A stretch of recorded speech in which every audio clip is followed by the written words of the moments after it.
Bom, numa contextualização geral do município, esses são dados gerais. No nosso produto, essa contextualização foi muito mais abrangente, muito mais dados, mas por conta do tempo, a gente trouxe algumas informações principais aqui para apresentação. Então, a área territorial do município é em torno de 350 quilômetros quadrados.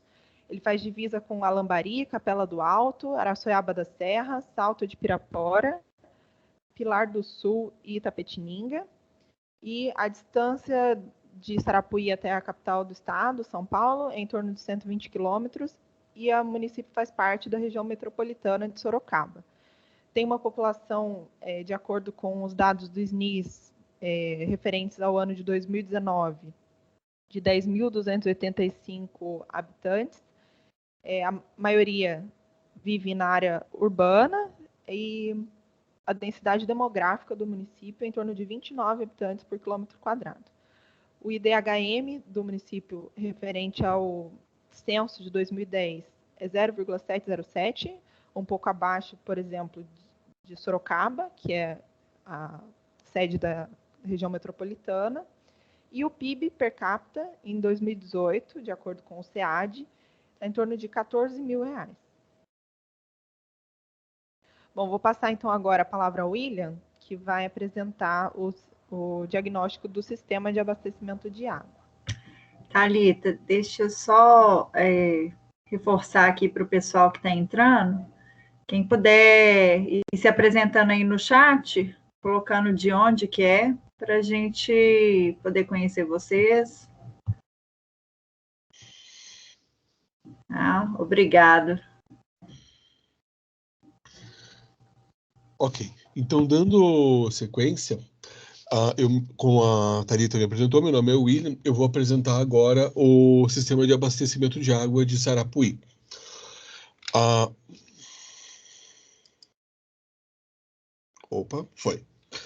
O contrato de concessão de Sarapuí, de realização do serviço de abastecimento de água do município, ele é realizado pela Sabesp. Ele tem um contrato de número 285, que foi firmado já em 74. Esse contrato foi firmado com prazo de 30 anos e renovado por mais 30 anos. Atualmente, a fiscalização, a regulação do serviço de abastecimento de água é realizado pela Arcesp, que, entre fiscalizar e cumprir as metas de contrato da Sabesp, também trabalha com a parte da tarifação da Sabesp.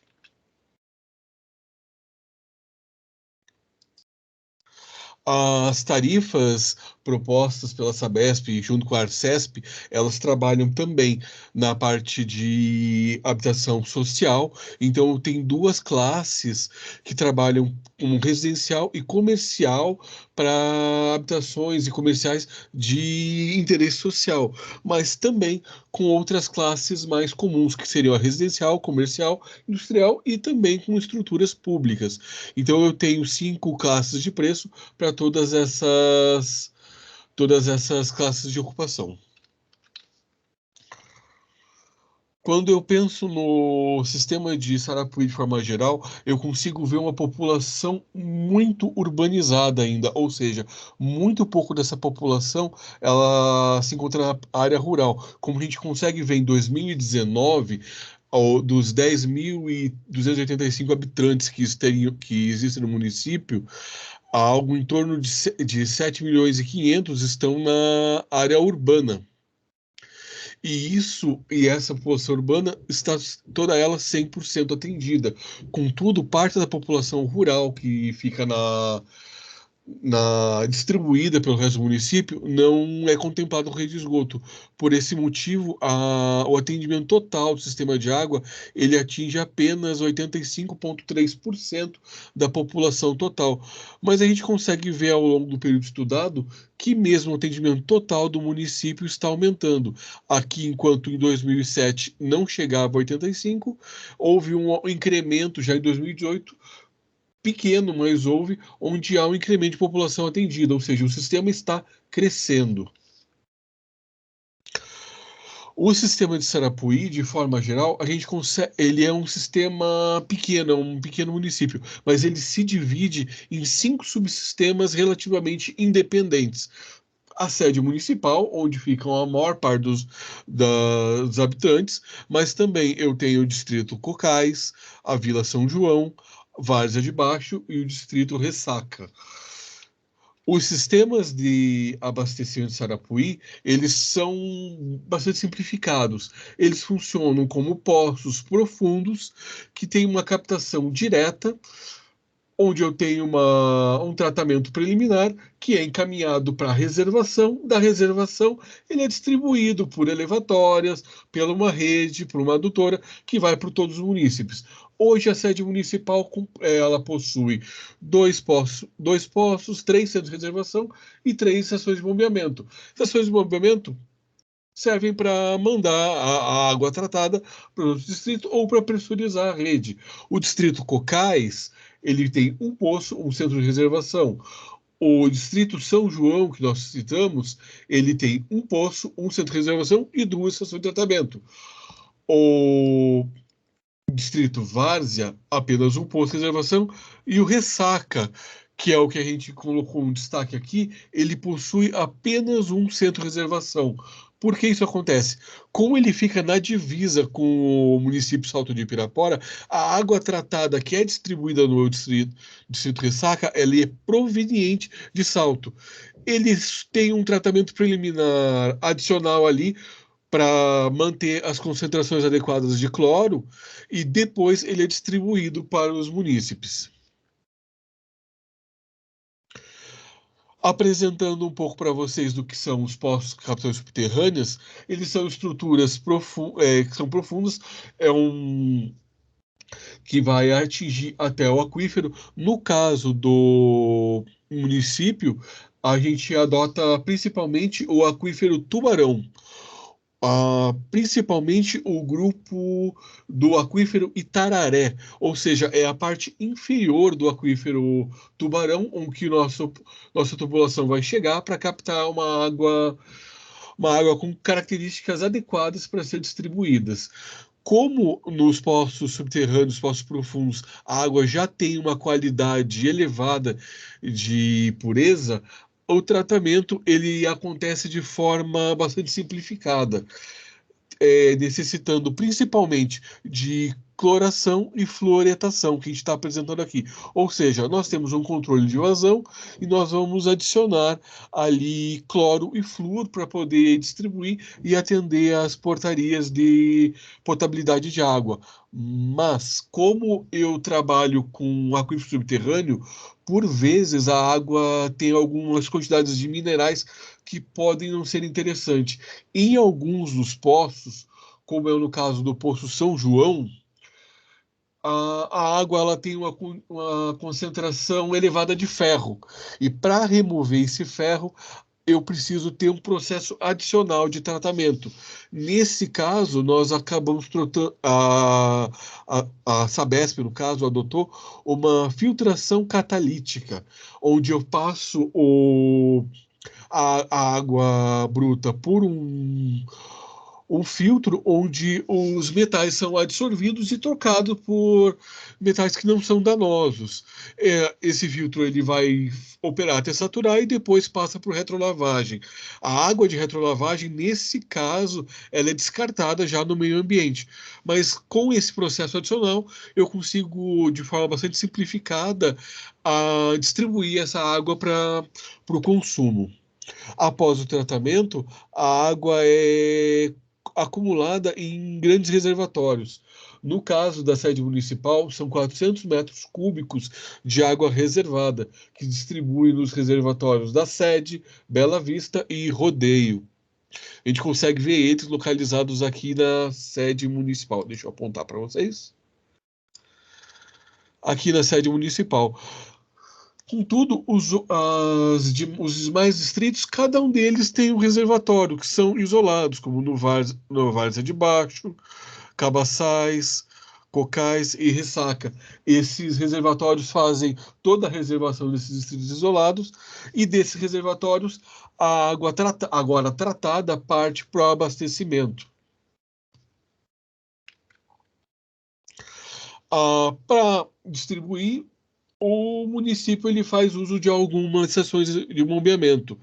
Essas estações elas têm a função de ou encaminhar a água tratada de um ponto ao outro, de um reservatório ao outro, ou simplesmente pressurizar a rede, para que quando você abra a torneira em casa, você tenha pressão suficiente para conseguir fazer uso da água tratada e assim obedecendo padrões de distribuição. Hoje nós temos, então, no município a estação elevatória da sede, que encaminha a água tratada para o reservatório Bela Vista, e o booster Cabaçais, que acaba encaminhando a água da sede, complementarmente, para o CR Cabaçais. Além do booster Rodeio, que vai pressurizar a rede de água tratada, que vai distribuir e vai acabar abastecendo também o CR Rodeio. O único distrito que também acaba utilizando algumas estações de bombeamento é o distrito de São João, que também acaba adotando 2 estações de bombeamento para complementar o abastecimento de regiões mais afastadas ou de regiões mais elevadas, onde eu preciso de uma pressão maior da redistribuição para conseguir encaminhar água para essas regiões. Para distribuição, a gente consegue ver que hoje o sistema ele atende em torno de 4.000 ligações de água, perfazendo mais ou menos 3.700 economias. Hoje o sistema de distribuição ele tem aproximadamente 80 quilômetros de rede de distribuição, com diâmetros principalmente de 50 milímetros.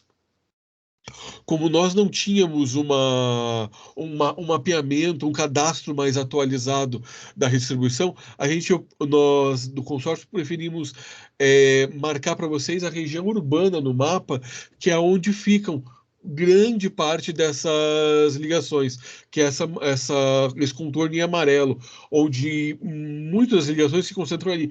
Agora, fora desse contorno, eu tenho as áreas dispersas, que eu atendo em parte, mas como a gente consegue ver, são pouco adensadas e que torna a distribuição muito mais difícil e economicamente inviável várias vezes.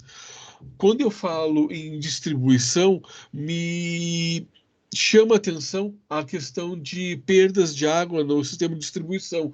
E em Sarapuí, nós temos um caso diferenciado. Nós temos uma perda de água na distribuição de apenas 19%, o que, falando em sistema de distribuição de água, é bastante reduzida. E com esse índice, eu posso dizer que nós já estamos atendendo, nesse caso, os padrões estabelecidos pelo Plano SAB de 2009 e no último plano diretor de, se eu não me engano, 2011. Mas ainda assim, você fazer a manutenção dessas perdas é interessante. A setorização da redistribuição, ela acontece de forma precária, até rudimentar, onde eu não tenho uma setorização tão clara, mas sim eu tenho áreas que eu distribuo, que são as áreas que atendidas por cada uma das unidades, de cada um dos grandes reservatórios, de cada uma das estações de bombeamento.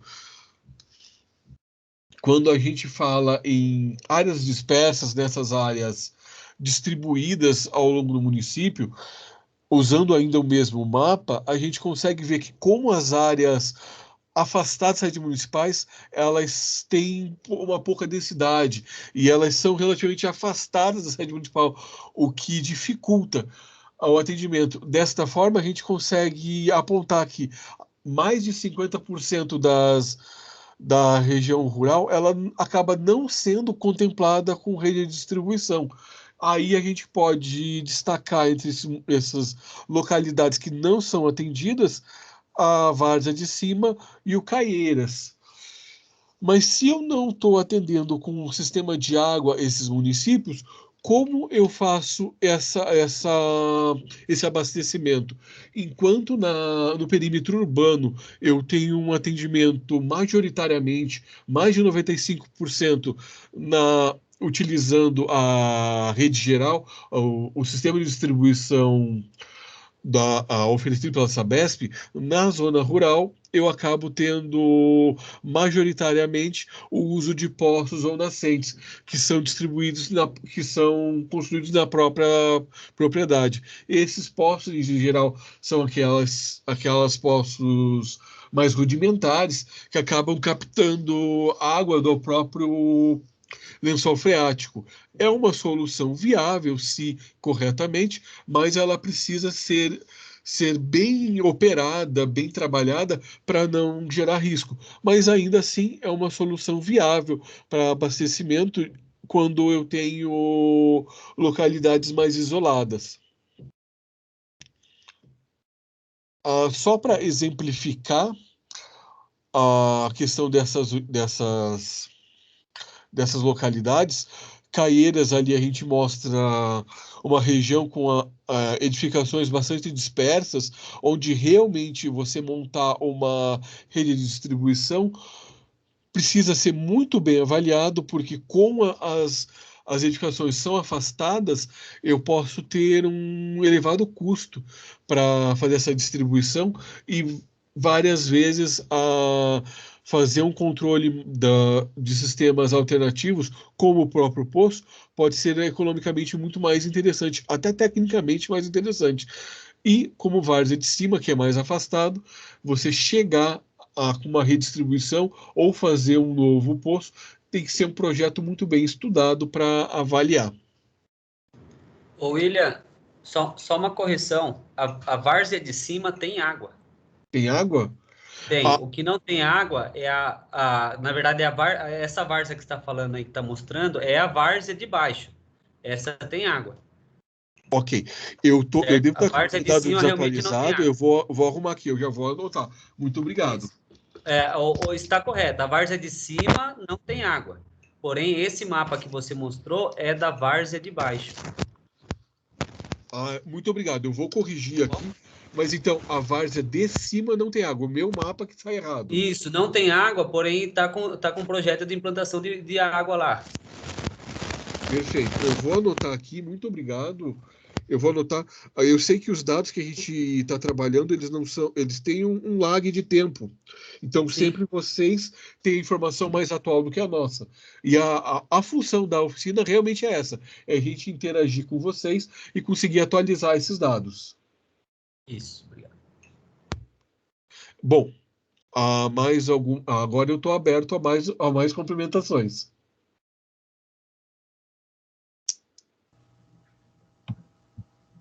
Mais alguma observação, Rafael?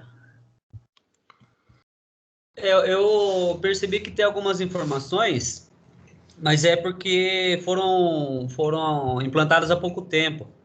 Né? Por exemplo, na sede aqui nós temos um novo reservatório de 250 mil de fibra.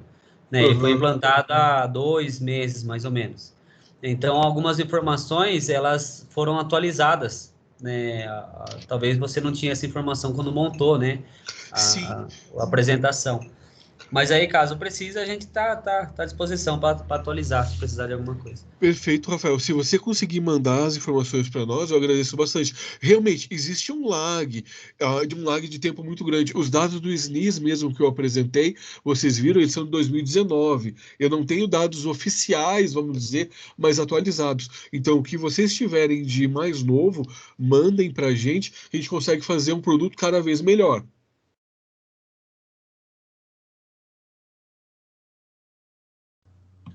Mais alguém? Gostaria de acrescentar alguma coisa? Tirar alguma dúvida?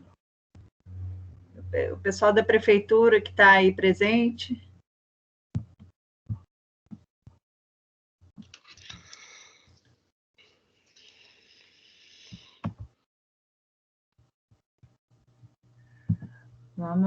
Então vamos passar para o próximo eixo, que é o esgotamento sanitário, com o Murilo. Conseguiu, Murilo? Consegui. Bom dia, pessoal. Bem-vindo a todos. Meu nome é Murilo. Eu sou engenheiro civil do consórcio. vou falar um pouco para vocês sobre o eixo de esgotamento sanitário. Primeiro, gostaria de agradecer ao Camacho por ter disponibilizado uma equipe dele para passar um dia visitando esses pontos, tanto de água quanto de esgoto, com a gente em campo. Todas essas fotos que vocês estão vendo são fotos que a gente tirou em campo, tá? São dados que a gente foi lá ver.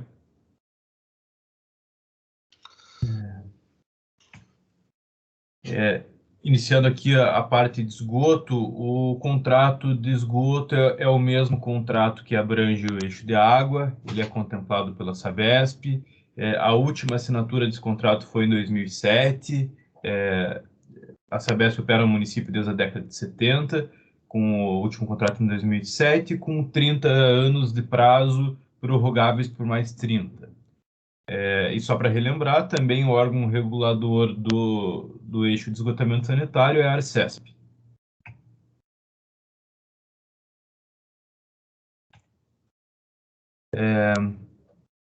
As atividades do eixo de esgotamento sanitário também são regulamentadas pela Lei 11.445 de 2007 e a 14.026 de 2020, que é o novo marco de saneamento, e também pela Portaria 3.174 de 2019, que é referente ao Plano de Saneamento Brasil Rural.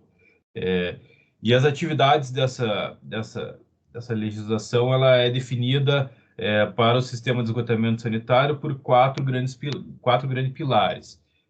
A coleta, o transporte, o tratamento e a disposição final adequada do esgotamento sanitário. Qual é o conceito do sistema de esgotamento sanitário? A gente consegue dividir ele basicamente em 4 grandes etapas. Tá? Vamos começar pela mais adequada, essa parte da cidade aqui, que tem coleta, passa uma tubulação, que coleta o esgoto, envia para uma estação de tratamento de esgoto, que retira boa parte da matéria orgânica e demais materiais indesejáveis, e lança no corpo hídrico. Tá? Essa é a solução mais adequada. A gente também tem parte dos municípios que tem coleta, mas não tem tratamento, e lança direto in natura. Essa não é uma solução adequada. Como também a parte dos municípios que não tem coleta nem tratamento, que gera uma poluição difusa, que também vai direto para os corpos hídricos. E além disso, tem uma solução comumente utilizada nas áreas dispersas e mais afastadas, principalmente nas áreas rurais, que é a solução individual. Essa, sim, pode ser ou pode não ser adequada. Ela pode ser fossa séptica, pode ser fossa rudimentar, fossa negra ou vala. Então, aqui seria, por exemplo, a fossa séptica uma solução adequada, mas a fossa rudimentar, por exemplo, não. Qual é o panorama geral do sistema de esgotamento sanitário do município? Como o William apresentou, o município tem uma população relativamente baixa, de 10 mil habitantes, sendo que 74% dela está em áreas urbanas e 26% em áreas rurais. Quando a gente pensa em atendimento de esgoto, a gente tem um percentual de 65% da população urbana atendida por sistemas de esgotamento sanitário e nada da população rural por soluções coletivas, o que nos traz um índice de 48% da população total com atendimento de esgotamento sanitário. Para coletar esse esgoto, como que funciona? A gente tem 47... o William acho que saiu a tela. 47 quilômetros de rede de esgoto para 2.395 ligações.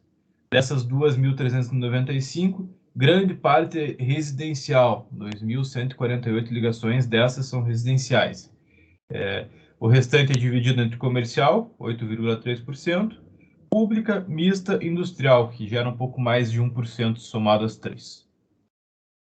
A gente percebe e percebeu em campo um grande salto de coleta entre o ano de 2018 e 2019. Isso nos remete a um crescimento da cobertura do esgoto do município, que ainda não está refletido em cobertura, em tratamento, mas a gente percebe que já tem muitas obras.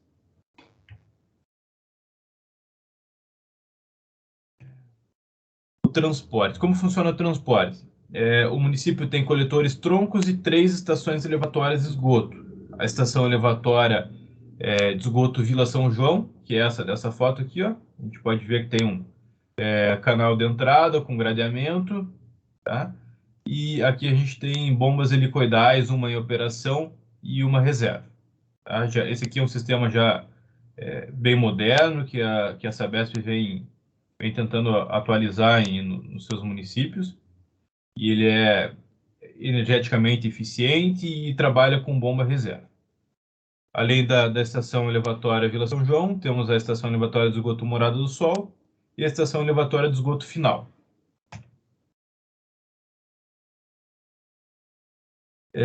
Para tratar esse esgoto, o município tem uma estação de tratamento de esgoto, chamada ET Rodeio. Tá? Ela fica aqui, ó, nesse ponto amarelo, e o lançamento fica um pouco distante nesse ponto vermelho. Aqui, tá? Aqui tem um zoom dela. Tá? A estação de tratamento ela opera hoje com em torno de 8 litros por segundo, esgoto tratado. Ela tem uma previsão já de adição de 6 aeradores, para que se dobre a vazão para 16 litros por segundo. E ainda assim tem estudos para ampliar a ET para 32 litros por segundo. Seria um espelhamento dela, né? Hoje a gente tem 2 lagoas, virariam 4. Seriam construídas mais 2 lagoas iguais a essas 2 que existem com aeradores. Então, de 8 a gente tem uma capacidade de chegar até 32 litros por segundo. Pensando na população atual ali do tratamento de 65%, a gente conseguiria atender os 100% com essa estação, né? A ET Rodeio ela é composta por 2 etapas. A primeira é um canal de entrada, tá? E aí a gente passa por um sistema de lagoas. A primeira lagoa é uma lagoa facultativa. Essa aqui é uma lagoa bem grande, como a gente viu ali na foto de satélite. Ela tem 34 mil metros cúbicos de volume. E depois a gente vem para uma lagoa de maturação. A lagoa facultativa ela fica aqui em cima e a lagoa de maturação ela fica aqui embaixo. A lagoa de maturação ela tem 12 mil metros cúbicos de volume. Ela é mais rasa do que a lagoa facultativa. O que a gente pode perceber, principalmente na lagoa de maturação? Um odor muito forte, um efluente esverdeado e formação de algas. Você pode ver na foto aqui. Tá? Por que isso pode estar acontecendo? A ET trabalha hoje com uma vazão menor do que a vazão de projeto. E o tempo de retenção desse esgoto na ET ele fica demasiadamente alto. Então, o esgoto que deveria ficar um tempo no sistema, ele acaba ficando muito mais tempo. Então, ocorre um aumento natural da atividade biológica. Então, esses foram os fatores que a gente conseguiu identificar que pode estar causando esse efluente mais esverdeado e até a formação de algas ao redor.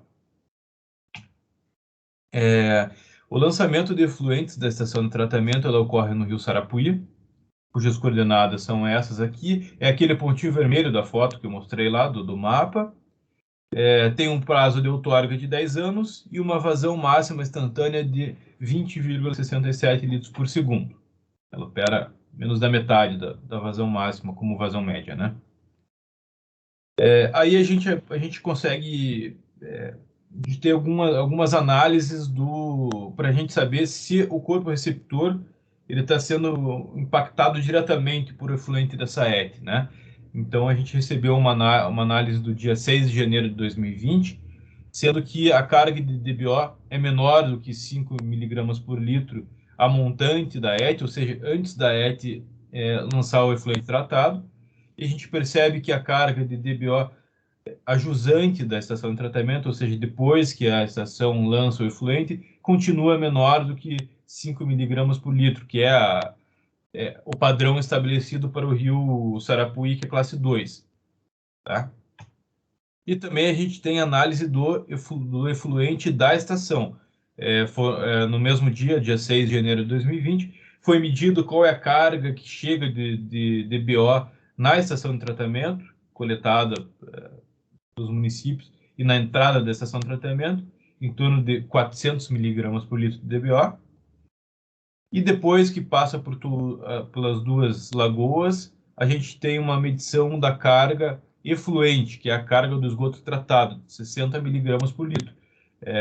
Considerando, a gente não consegue calcular uma eficiência direta dessa carga para essa carga por conta do tempo de retenção do esgoto, mas a gente consegue perceber que a lagoa está sim tratando bem a carga orgânica. É o esperado que se lance em torno de 60 e que se chegue em torno de 400 miligramas por litro. Apesar daqueles efluentes esverdeados, né? Aqui só um resumo das unidades do sistema, né? Aqui fica a estação de tratamento, aqui o lançamento no Rio Sarapuí, e aqui as 3 elevatórias. Pode ver que elas ficam todas próximas da área urbana, aqui, né? Como a gente não tem tratamento na área rural, elas ficam todas ao redor da área urbana. E nas áreas dispersas, como que funciona, né? Como a gente não tem praticamente o tratamento da rede de esgoto nas áreas urbanas, essa aqui são informações do IBGE 2010, é a última informação oficial que a gente tem de áreas dispersas, tá? Ele divide em rede geral, fossa séptica, fossa rudimentar, vala, rio, lago ou mar, outro tipo ou sem nenhum tratamento. Dessas, a gente só pode destacar as 2 primeiras como soluções adequadas, a rede de esgoto e a fossa séptica. Se a gente pegar os percentuais aqui, daria em torno de 25% apenas da área rural com soluções adequadas. Adequadas se as fossas sépticas tiverem uma manutenção correta, né? Elas podem ser adequadas. E aqui chama atenção o alto índice de fossas rudimentares. As fossas rudimentares são soluções inadequadas, que não tratam a contento o esgoto e ainda não tem impermeabilização direito, então polui muito o meio ambiente, principalmente em áreas que a gente tem poços em voltas, né? Pode ocorrer uma contaminação do lençol freático e acabar contaminando esses poços caseiros, né? Chama atenção também o percentual de 20% de fossas rudimentares na população urbana. Tá? Então, as áreas dispersas a gente pode considerar como um grande gargalo do município, a viabilidade dessas soluções. E a gente sabe que nem sempre, tecnicamente, é viável uma solução coletiva, mas se passa muito pela parte da educação ambiental e da conscientização da população dessas áreas, para que se tenha uma solução adequada, uma fossa séptica com tratamento adequado, com limpeza periódica, etc. E a partir do momento que a gente vê crescimento no município, que essas áreas começam a ser mais densas, elas já passam a ser mais viáveis para soluções coletivas, né? Então a gente pega aqui como principais dificuldades justamente essas áreas rurais com casas mais dispersas e algumas áreas mais distantes do município. Por exemplo, aqui tem um distrito mais longe, a área urbana aqui, e a extensão de área rural no município é muito grande. Fico por aqui, fico aberto agora a questionamentos, a contribuições. Minha vontade, obrigado a todos. Murilo, da quantidade de esgoto do urbano que não é atendido, que é 20%, creio que daqui num prazo aí de 2 a 3 meses, estão finalizando uma obra, na verdade são 3 obras, né? Que é da Morada do Sol, que é uma vila bem grande, a Cruzeiro do Sul e também na Vila Cainágua. Então, são obras que já estão em andamento, porém a empresa teve um problema com eles lá, eles fizeram uma pausa nas obras, mas agora eles retomaram e estão voltando aí. É algo em torno de 400 a 500 ligações de esgoto, que vai ser atendido dentro de Sarapuí, é tudo área urbana. Então, praticamente, a gente vai zerar esses 20% de fossas aqui na área urbana de Sarapuí. Ah, legal. É Morada do Sol, Cruzeiro do Sul e Vila? Cainágua, que chama. É conhecido como Cainágua, mas lá faz parte do São João, né? Mas é Cainágua. Então a gente ficaria com próximo de 100% de coleta na área urbana? Exatamente.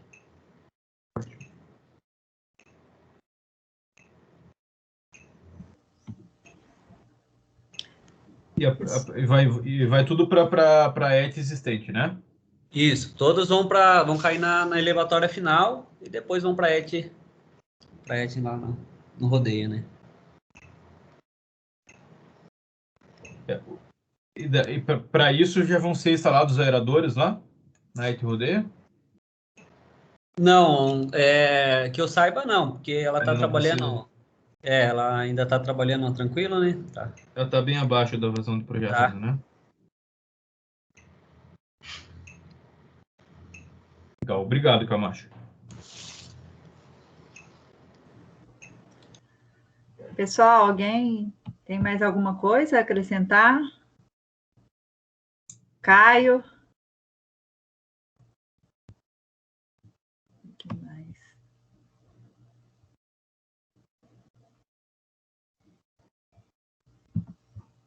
Bom. Vocês estão me ouvindo aí? Sim. Alô? Oi, pode falar, Caio. Estamos Um minuto ouvindo. que o Márcio tem para falar aqui. Oi, gente. Eu que estava escrevendo meio no nome do Caio aí, mas agora a gente consegue conversar melhor. Estão me ouvindo? Sim. Não, pode seguir. Então, até uma das coisas que nós pontuamos, e acredito que vai entrar na próxima etapa do plano, é a inclusão, né, de toda essa previsão de obras da Sabesp no plano de saneamento, e também a inclusão de propostas de solução, né, para essa questão do saneamento rural. Que isso daí é uma coisa que a gente tem muito problema, e também tem a questão do atraso, né, das obras da Sabesp, que tem complicado bastante, e a questão de novas alternativas para essa questão do saneamento rural, que a gente tem problema na várzea, tem problema no Cocais, no Rodeio, né, e em diversos outros locais aí, e a gente está tentando correr com recursos do FEHIDRO, né? E a gente precisa que tudo isso realmente esteja pontuado no plano para que a gente tenha acesso a esses recursos, né? E para que não chegue nos finalmente aí dos projetos e a gente acabe perdendo porque não está contemplado no plano de saneamento, né? Márcio, é muito boa a sua colocação e a gente até escreveu um item específico para essas áreas rurais e dispersas, porque a gente entende como um gargalo do esgotamento sanitário, né? São áreas vulneráveis, que as pessoas, às vezes, têm poços em casa e fossas rudimentares. Então, o Plano Brasil Rural norteia o nosso estudo também, e a gente tá englobando essas informações, e é uma das nossas preocupações, né?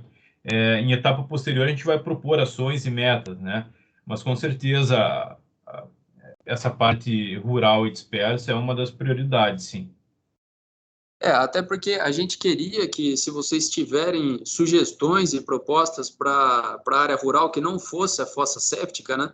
Porque a fossa séptica chega uma hora que tem que fazer o esgotamento e também gera um grande problema para a prefeitura e para a Sabesp, e às vezes acaba não conseguindo atender, né, a contento esse pessoal do campo. Se vocês tiverem outras propostas, né, de fossas, inclusive individuais ou coletivas para poucas residências, aí vocês puderem incluir essa, digamos assim, essa tecnologia viável, né? Isso daí ajudaria bastante, porque o ideal é fazer uma coisa que realmente não precise de tanta manutenção, senão a gente vai criar um outro problema futuro aí, né? Acho que muito passa também pela educação ambiental das pessoas, né? Então, acho que muitas dessas soluções necessitam de manutenção, né? Mas a gente pode pensar aqui em tecnologias para que amenize, né? Ou diminua esse período de manutenção, e isso a gente vai levar em consideração, sim, nas próximas etapas ali do prognóstico e da proposição das ações, né? Não, beleza, era isso que a gente tinha para acrescentar, que acredito que vai contemplar e realmente é a próxima etapa do plano, né? Exato. Mas muito obrigado, anotei aqui sua contribuição, mas a gente vai levar em consideração, sim. Nós fizemos várias pontuações de correçõezinhas pequenas, inclusive essas estão contempladas também, a gente vai mandar por e-mail para vocês, a gente colocou vários balõezinhos lá no PDF que vocês mandaram, né, do plano, e daí tem todas essas correções e sugestões aí propostas. Ótimo, perfeito. Assim que a gente receber, que a gente já faz esses ajustes também. Beleza, obrigado. A gente que agradece. Ô, Márcio, deixa para a gente registrar, porque apareceu você aqui na reunião como Caio, né? Ah, sim. Se puder colocar. É que eu tô no computador do Caio e ele tá com o celular dele, então entrou todo mundo, ficou junto aqui. Tá bom, então. Obrigada. A Otília está querendo falar? Otília? A título de contribuir também, né, na discussão. A gente tem um representante da Sabesp fazendo essas avaliações também junto com a gente nesse grupo, né? E até para informar o Caio e os demais técnicos do município de Sarapuí, que a Sabesp também enviou observações e sugestões na análise, tá? O Márcio, da área do Departamento de Planejamento da Sabesp, da área de vocês, também fez uma análise do conteúdo e também mandou sugestões, tá bom? Só para vocês saberem que tem mais essa contribuição aí na revisão de Sarapuí. Legal, Tília, obrigado. Acho que é importante a gente ter contribuições de todos os setores, né? Acho que isso agrega bastante ao nosso trabalho, né? A ideia é que seja uma construção participativa, né? Muito obrigado.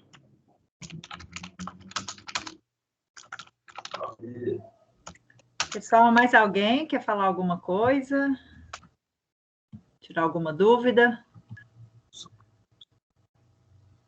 Podemos seguir, então? Vou chamar a Luciana para apresentar os resíduos sólidos.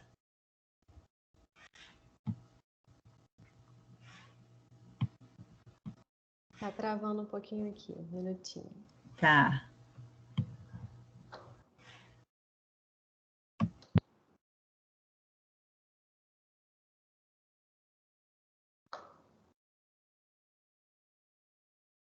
William?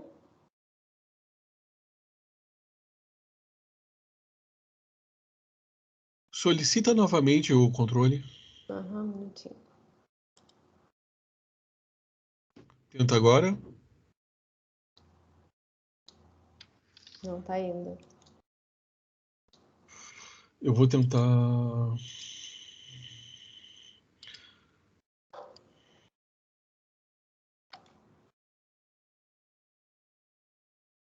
Tenta agora.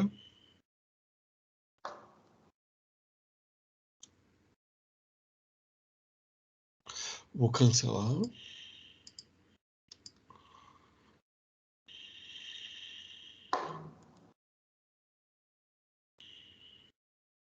Tentar pela flecha para o lado, Luciano.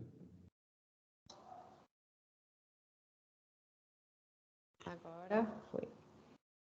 Vamos lá, pessoal, para continuar então, para falar um pouco do sistema de limpeza urbana e manejo de resíduos sólidos de Sarapuí, a gente trouxe esse compilado de leis e planos, que a gente já citou anteriormente, mas a gente destaca o Plano Municipal de Gerenciamento de Resíduos Sólidos de Sarapuí, que o município conta, que foi publicado em 2013.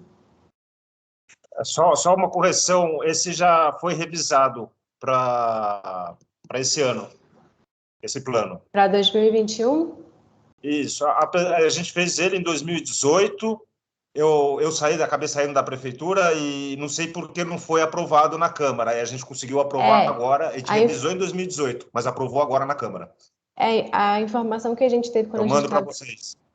A informação que a gente teve quando a gente estava em campo é que tinham realizado um plano municipal de gerenciamento de resíduos sólidos em 2018, mas que ele não tinha sido aprovado, por isso que a gente deixou como 2013. Então, agora, 2021 foi aprovado. Isso, a gente manda para vocês um anexo. Certo, obrigada.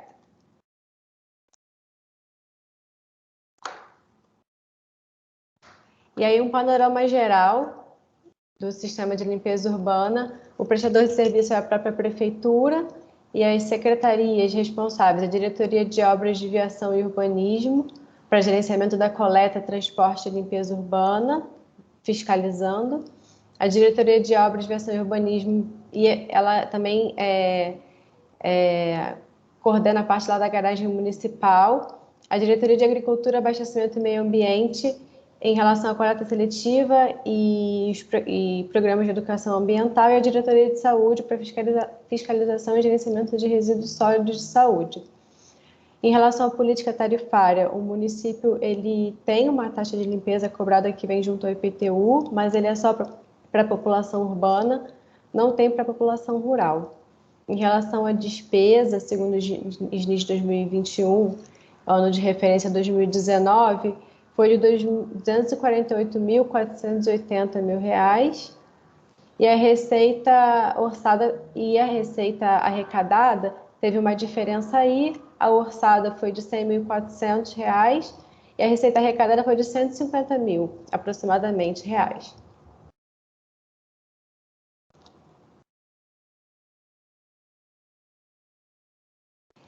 Em relação ao percentual de atendimento da população com coleta de resíduos domiciliares, né? A população total tem 10.285 habitantes, sendo que 74% da população é urbana e 26% é rural. A população urbana ela é totalmente atendida com coleta de resíduos domiciliares e a população rural somente 43% é atendido com a coleta de resíduos domiciliares. Em relação à frequência, a gente não conseguiu informações sobre a área rural, mas informaram que era insuficiente. Em relação à área urbana, 74% da população ela é atendida diariamente e 26% da população é atendida de 2 a 3 vezes por semana com coleta de resíduos domiciliares. Há uma diferença entre a zona urbana e a zona rural. Na zona urbana, a coleta de resíduos domiciliares é mecanizada e containerizada, e a coleta é realizada pela própria prefeitura. Na zona rural, também é realizada pela própria prefeitura, mas a coleta é manual e é porta a porta ou containerizada. Em relação à limpeza das áreas públicas, os serviços de varrição, corte de grama, serviços de capina, nos foi informado que vai para o aterro desativado que o município possui e que o caminhão, é uma das informações ressaltadas também em campo, que eles têm caminhão próprio, mas há necessidade de um novo caminhão, porque o caminhão dele já é antigo. Eles ressaltaram a questão de ter muitas estradas de terra e isso acaba diminuindo a vida útil do caminhão. Então, algumas observações feitas em campo é que Sarapuí, as ruas são muito limpas, tem bastante lixeira distribuída nas áreas públicas e foi informado que novos contêineres foram comprados, está para chegar, mas ainda assim existem alguns pontos de descarte irregular nos terrenos baldios, principalmente no que se refere à RCC, né? E, como eu já falei, a necessidade de um caminhão novo para coleta.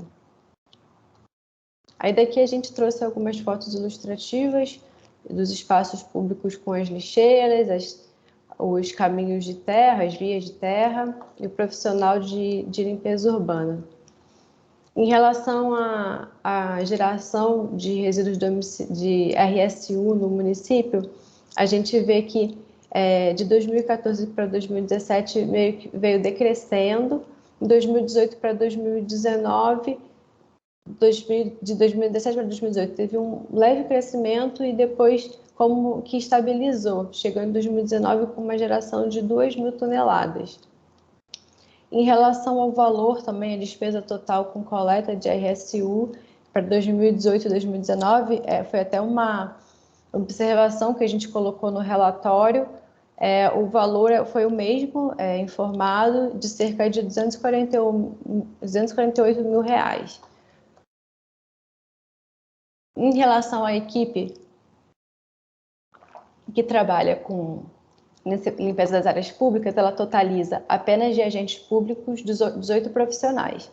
E esse resíduo sólido urbano coletado, ele vai como destino final para o aterro sanitário de Peró, que é gerenciado pelo Grupo Veolia. Uma informação também dita em reunião com os representantes da prefeitura é que Sarapuí tem a pretensão de construir um aterro municipal, inclusive já tem 2 áreas que estão sendo estudadas para isso, e citou também que que o município conta com um aterro desativado que fica no bairro Várzea, mas que a gente não conseguiu autorização para visitar. Em relação à RSS, é uma terceirizada que realiza a coleta, que é chamada Empresa Proativa, que também é do Grupo Veolia.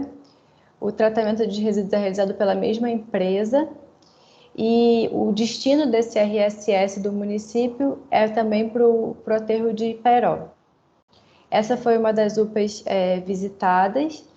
A gente conseguiu verificar que existe a separação de resíduos comuns com os resíduos e dos resíduos contaminantes.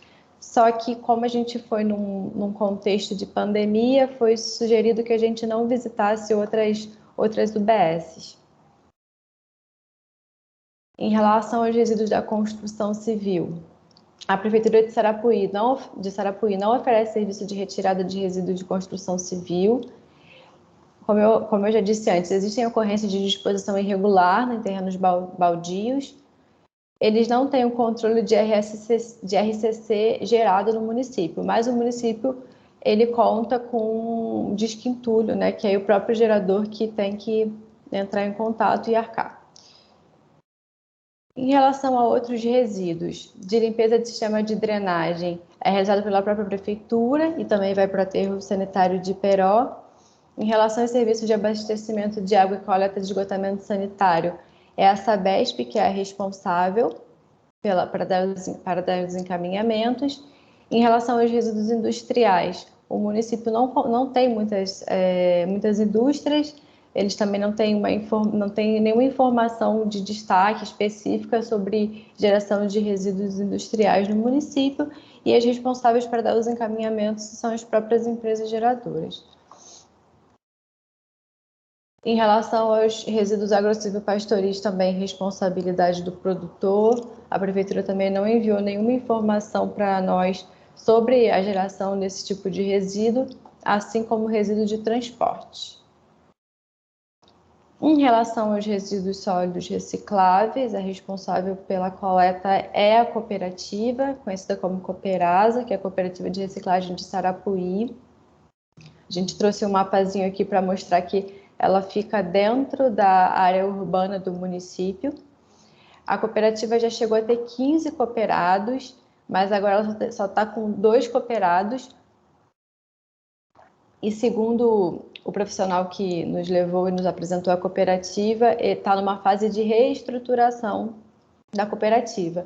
Atualmente, a prefeitura ajuda a cooperativa pagando a água, a energia e o aluguel do barracão. No momento que a gente foi visitar a cooperativa, eles tinham um carrinho de mão para coleta porta a porta, mas eles já informaram que já haviam conseguido um caminhão do tipo gaiola através da FECOP para fazer a coleta seletiva. Então, provavelmente, a gente tem que confirmar essa informação, já devem ter recebido o caminhão para coleta. Aqui a gente trouxe algumas fotos, o carrinho de mão que eu falei, a prensa que quando a gente foi estava quebrada, foi uma informação ressaltada, o tipo de bag que eles separam os resíduos. E aqui é um panorama geral de como é a Cooperasa. Em relação à logística reversa, pilhas e baterias, tem PEV, tanto na Diretoria de Agricultura e Abastecimento e Meio Ambiente.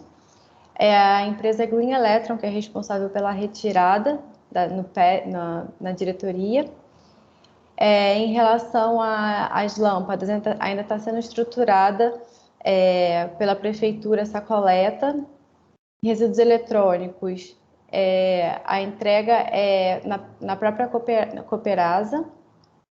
Em relação aos pneus, os Pneus Sarapuí é uma empresa que vende borracha e ela compra, ela pega nas próprias borracharias, mas não tem nenhuma relação direta com a prefeitura.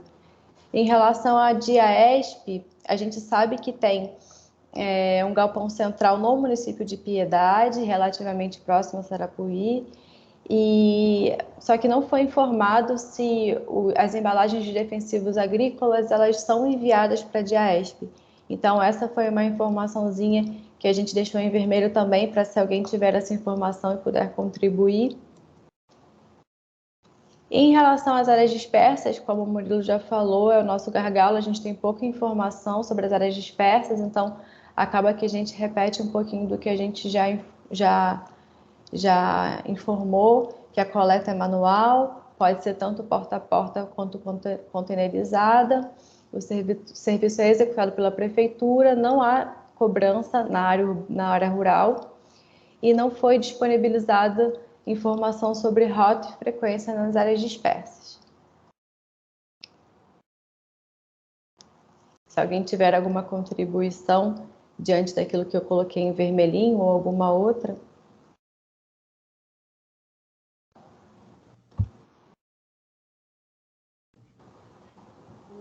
O Márcio, ou Caio, não sei, acredito que o Márcio colocou algumas informações no chat. Aí a gente vai considerar as informações na revisão do relatório. Mas se vocês quiserem falar mais alguma coisa para complementar essas informações.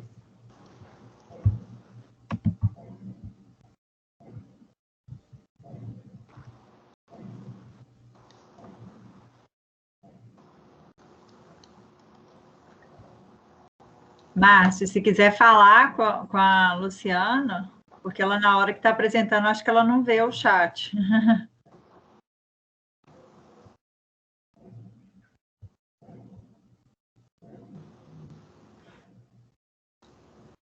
Ele está colocando aqui as informações pelo chat.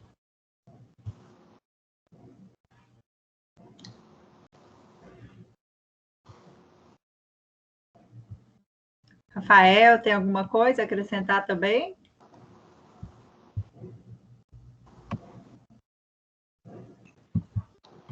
Eu, por enquanto, não. Não, tá bom. Otília, posso falar um pouquinho? Pode. Então, para os técnicos, né, para o pessoal aí da empresa, todo mundo sabe disso, mas nós temos aqui algumas pessoas da sociedade civil, que é interessante saber que o Cerizo também está desenvolvendo um projeto cujo município de Sarapuí é um dos beneficiários, que é o Plano Regional de Gestão Integrada de Resíduos Sólidos, né? E esse plano, ele busca alternativas, né, alternativas regionais que atendam os municípios, para a gente ter uma melhor gestão de resíduos sólidos, né, até para otimizar a coleta seletiva, diminuir a destinação de lixo para os aterros. Então, a gente também tem uma outra frente exclusivamente cuidando de resíduos sólidos, né? E esse outro projeto também feito de gestão da Cobrap. A Cobrap é uma das empresas que está nesse consórcio que executa esse projeto. Então, é só a título de informação mesmo, tá bom? Obrigada. Obrigada. Raquel, posso só dar uma palavrinha? Pode. O meu tinha travado aqui. Estava tentando destravar. Eu acho que o meu travou também. Bom, bom dia a todos, né? Meu nome é Raíssa, não cheguei a me apresentar, estou na coordenação do consórcio, e aí só complementar, né, e reforçar a fala da Otília em relação ao plano estadual. A gente, né, por serem 2 consórcios, mas a Cobrap está participando de 2, a gente tem feito essa troca de informações, né, e que o plano está em execução, então a gente tem trocado para que os 2 caminhem em conjunto, né, e quando a gente for propor as ações também, eu acho que essa etapa vai ser fundamental para que o que for direcionado no plano estadual seja atendido no plano municipal, mas realmente é só uma complementação mesmo. Obrigada.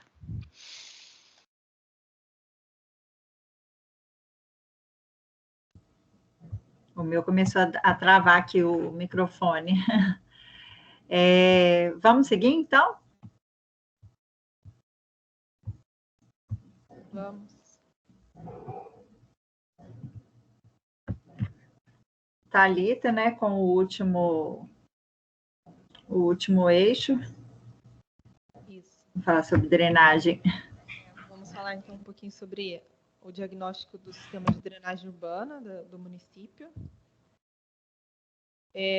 Além das leis já destacadas anteriormente, né, a âmbito federal e estadual, a gente destaca aqui para esse eixo o Plano Municipal Integrado de Saneamento Básico do município, a Lei 1502 de 2019, que instituiu o plano, e o município possui Plano Diretor Municipal de Macrodrenagem Urbana e Rural, os dois também desenvolvidos em parceria com o Cerizo.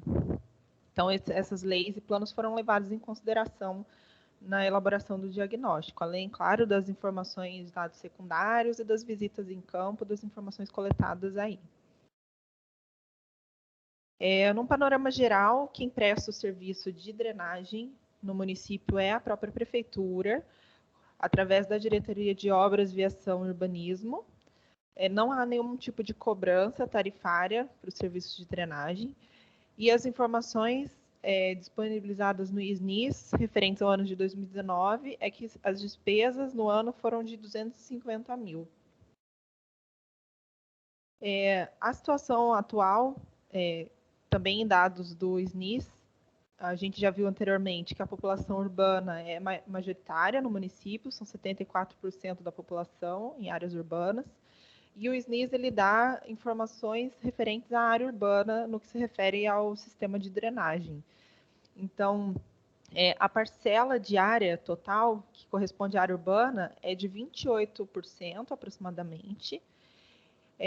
Da área urbana, são 25 quilômetros de vias com pavimentação e meio-fio, o que corresponde a 35,7% das vias do município na área urbana.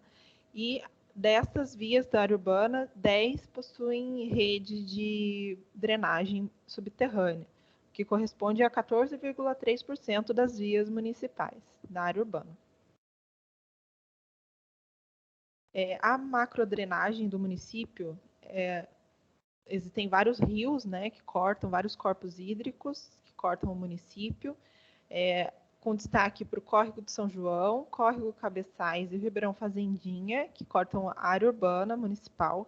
Como a gente pode ver na foto ali, o Ribeirão Fazendinha e o Córrego Cabeçais, mas também o Rio Sarapuí e o Rio Itapetininga, que está nas divisas do município.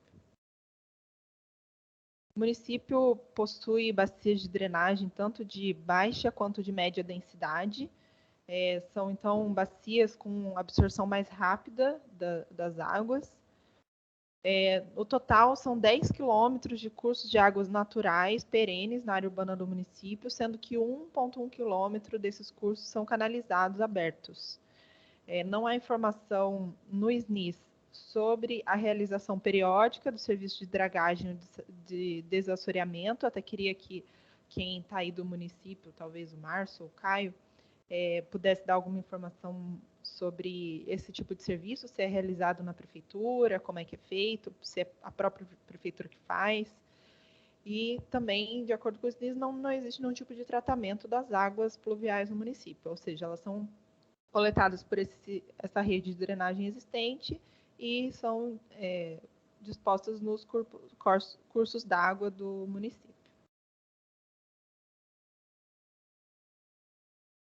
Acho que travou a passagem aqui.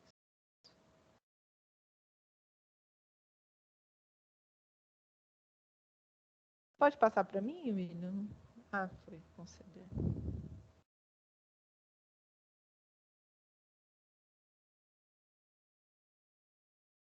Pronto. Em relação à microdrenagem, as estruturas de microdrenagem no município, então o sistema ele é exclusivo para drenagem, então teoricamente não há esgoto na rede, né? Se houver de forma ilegal, então o sistema ele é próprio, exclusivo para drenagem. A limpeza de bocas de lobo e galerias é executada pela prefeitura com funcionários próprios, mas de acordo com o ISNIS também há funcionários terceirizados nesse serviço. Então é outra informação que, se vocês puderem me confirmar, se há alguma empresa contratada para esse tipo de serviço de limpeza de bocas de lobo e galerias ou não, ou se é só funcionários da prefeitura mesmo. Existe cadastro da rede de drenagem subterrânea municipal, que foi realizado no plano de macrodrenagem, inclusive foi disponibilizado pelos representantes quando a gente esteve em campo. E o que se relaciona à estrutura, 220 dispositivos de captação fluviais, o que corresponde a uma densidade de 2 unidades por quilômetro quadrado no município, é uma densidade bem baixa. São 120 postos de visita e 10 quilômetros de rede, como já falamos anteriormente. São 14,3% da área urbana nos bairros centrais. Então, as fotos aqui ilustram alguns dispositivos de captação de água que a gente verificou em campo. Então, existem tantos dispositivos em bom estado e outros que precisam de uma manutenção ou de limpeza.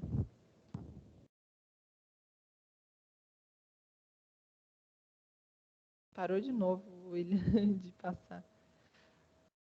Caindo. Bom, os pontos críticos de drenagem são os que foram indicados no plano de macrodrenagem urbana, que é bem recente, né, que foi aprovado esse ano ainda, no começo do ano, e de acordo com as informações que obtivemos, ainda continuam os mesmos pontos críticos, né, não teve alteração. Então, são esses listados, né, 2 pontos de erosão, algumas travessias que possuem problema na drenagem, que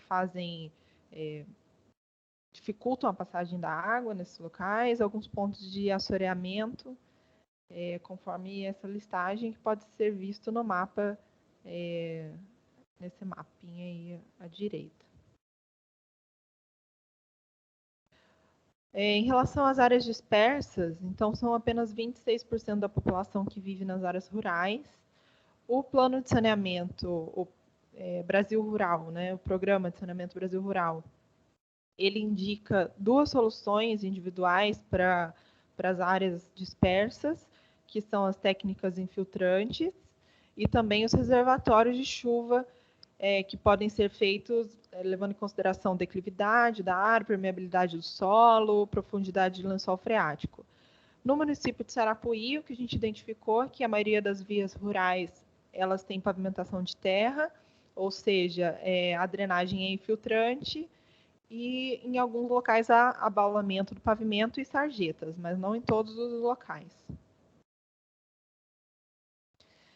No plano de macrodrenagem rural, que foi realizado em 2017, foi identificado apenas um ponto crítico de erosão nas estradas vicinais, que é o pontinho que está identificado em vermelho, bem próximo à área urbana.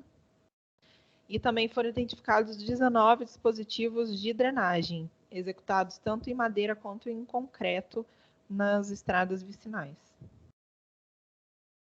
Bom, é isso. Se alguém tiver alguma contribuição, estou à disposição. Eu não sei se é o Márcio ou o Caio, fez umas observações aqui no chat. Estou vendo. Obrigado.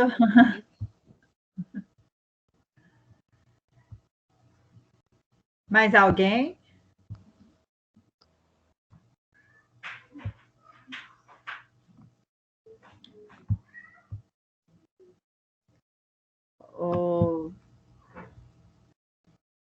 Tília, se quiser falar mais alguma coisa.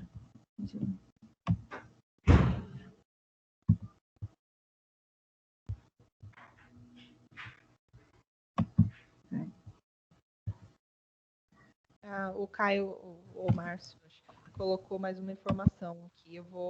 A gente vai anotar e vai acrescentar isso no relatório.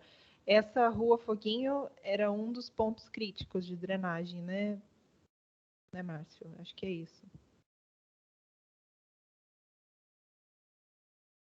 Ah, tá. Não foi executado. Ok.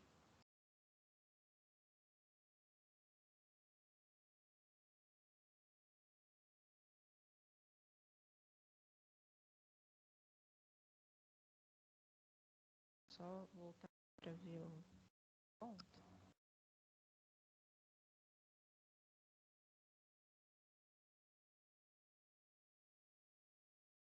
Um desses pontos que foi identificado no plano de macrodrenagem urbana, a Rua do Foguinho, ou não? É algo que não estava ainda no plano?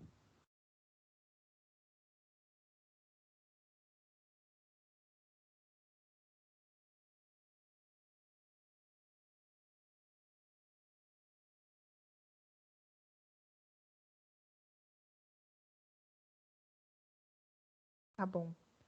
Eu vou verificar, então, se de repente ficou faltando aqui no mapa. E a gente acrescenta. E acrescenta a informação que a drenagem já foi aprovada. Tem previsão de execução dessas obras?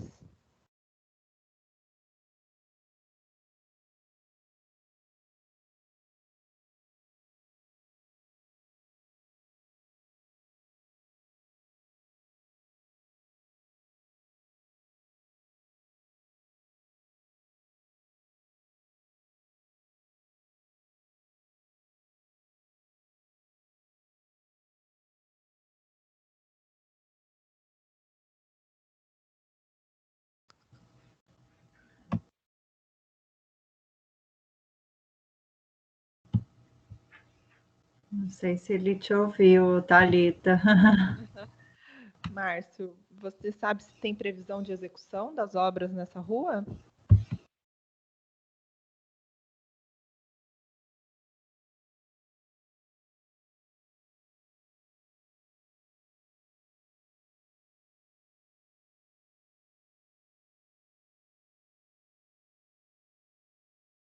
Bom, se não tiver essa informação, a gente pode, de repente, entrar em contato com o Márcio depois e confirma.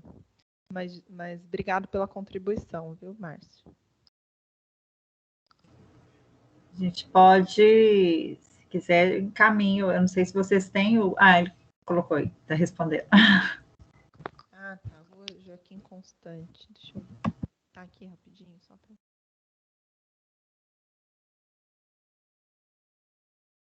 tá aqui, ó. Rede de drenagem na Rua Joaquim Constância.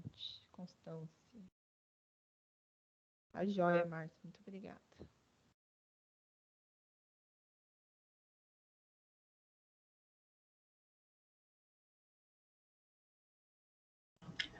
Pessoal, alguém tem mais alguma contribuição?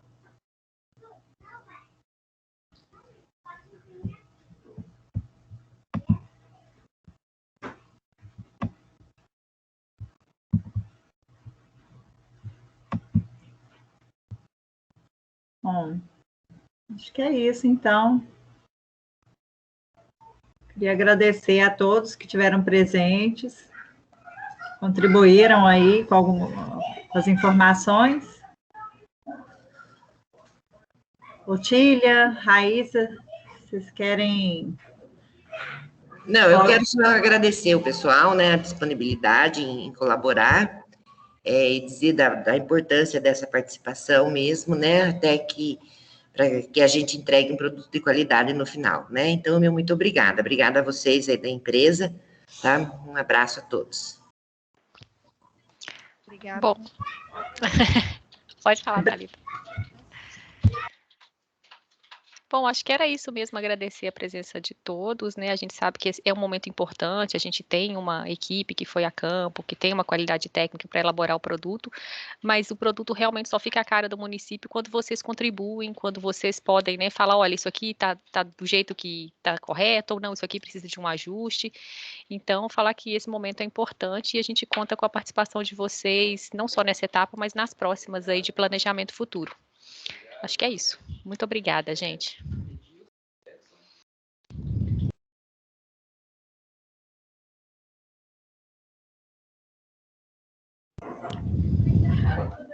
Pessoal, obrigada, viu? Obrigada, Rafael, Caio, Márcio. Obrigado, Tchau, pessoal. Essa oportunidade aí de participar da reunião junto com vocês aí. Obrigado, pessoal. Boa tarde para vocês. Para vocês também. Tchau, tchau. Tchau. Boa tarde.